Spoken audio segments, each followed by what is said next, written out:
Entreprise Patrimoine, ils conjuguent leurs ambitions d'entrepreneurs avec la Banque Palatine.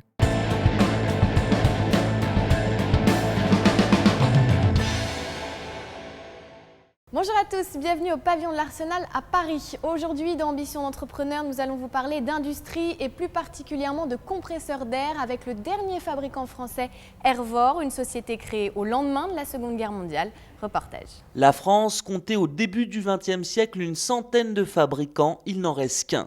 Airvor, depuis 1945, conçoit et commercialise des compresseurs d'air comprimé pour les secteurs ferroviaires, militaires, agroalimentaires, avioniques ou de l'énergie. Une stratégie internationale, la quasi-totalité du chiffre d'affaires est réalisée hors de nos frontières. Il y a 20 ans, l'international représentait 20% du chiffre d'affaires. Aujourd'hui, c'est 90% et nous exportons dans plus de 40 pays à travers le monde. Et ces exportations sont des purs produits de la filière française et pas question d'y déroger. J'aime bien le riz cantonais, mais je préfère quand même le bœuf carotte. Donc moi, je suis français, je suis pas nationaliste, mais je suis patriote. Donc je pense qu'il y a une vraie valeur ajoutée qui est hors bilan à produire dans mon pays d'origine. Pas de délocalisation mais de l'innovation, la R&D est une constante depuis l'origine de l'entreprise. Aujourd'hui, l'innovation mobilise 5 personnes et représente environ 20% de notre chiffre d'affaires. Le TI d'Argenteuil dans le Val d'Oise emploie 49 collaborateurs et a enregistré une croissance de 25% en 2014.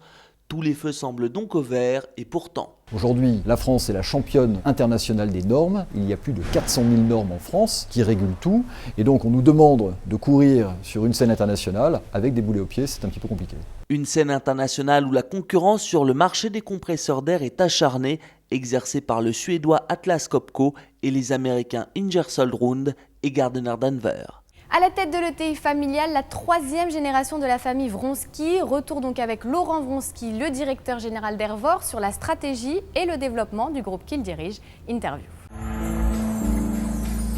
Ça a commencé par mon grand-père qui, en 1945, donc juste après la guerre, on s'en souviendra, donc les Américains avaient proposé aux Français de leur vendre tout le matériel militaire qui était resté sur le sol français et qu'ils ne voulaient pas rapatrier aux États-Unis.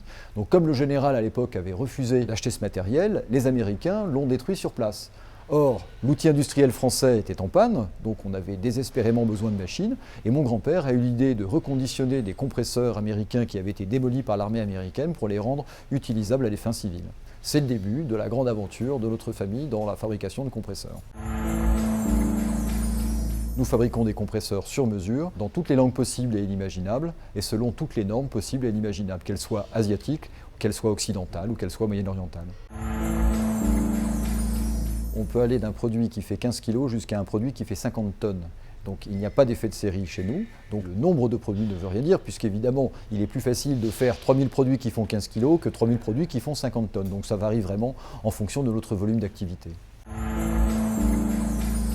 20% de notre volume d'affaires est constitué par notre métier d'origine qui est le démarrage des gros moteurs diesel et 80% par la fabrication et la conception de compresseurs d'air sur mesure. Nous sommes toujours là, nous gagnons de l'argent, nous employons des équipes et nous irriguons le monde bien modestement avec nos produits. Donc oui, les Français peuvent faire de l'industrie et rivaliser avec des champions internationaux, c'est ce que nous démontrons tous les jours. Nous vendons des biens d'équipement, donc dans biens d'équipement il y a équipé. La France est un pays qui est très bien équipé et donc aujourd'hui c'est un marché de renouvellement. Or il faut savoir que les marchés de renouvellement fonctionnent sur des cycles moyens et longs et donc pas suffisants pour assurer la survie d'une entreprise comme la nôtre. Donc nous avons dû passer d'un chiffre d'affaires qui dépendait de 80% des frontières hexagonales il y a 20 ans à aujourd'hui entre 80 et 100% sur la planète puisque nous servons plus de 38 pays. Pour qu'Airvor n'ait plus aucun secret pour vous, voici tout de suite sa carte d'identité.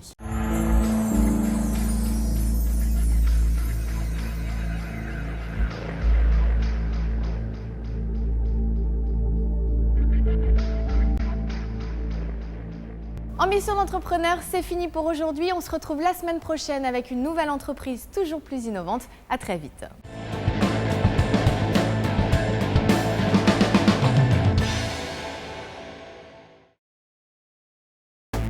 Entreprise Patrimoine, ils conjuguent leurs ambitions d'entrepreneurs avec la Banque Palatine.